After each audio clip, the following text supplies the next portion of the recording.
അതുപോലെ തന്നെ വെറുതെ മുസഹഫിൻ്റെ പേജ് കീറുക അത് ഹറാമാണ്.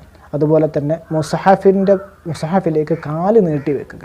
ഇപ്പോൾ മുസഹഫ് ഒരു ഉയർന്ന സ്ഥലത്താണ് നിൽക്കുന്നതെങ്കിൽ അവിടേക്ക് കാല് നീട്ടി വെക്കൽ കൊണ്ട് കുഴപ്പമില്ല, അല്ലാത്ത പക്ഷം അവിടെ ഹറാമ് വരുന്നതാണ്. അതുപോലെ തന്നെ ഖുർആനിക വചനങ്ങൾ അറബി അല്ലാത്ത ഭാഷയിൽ എഴുതലും അവിടെ ഹറാമ് വരുന്നുണ്ട്. അതുപോലെ തന്നെ ഖുർആനിക വചനങ്ങൾ എഴുതിയ സാധനം വിഴുങ്ങുക, കാരണം അത് അങ്ങനെ തന്നെ ആ അക്ഷരങ്ങൾ അങ്ങനെ തന്നെ ഉള്ളിലേക്ക് പോകുന്നത് കൊണ്ട് അവിടെ ഹറാമ് വരുന്നുണ്ട്.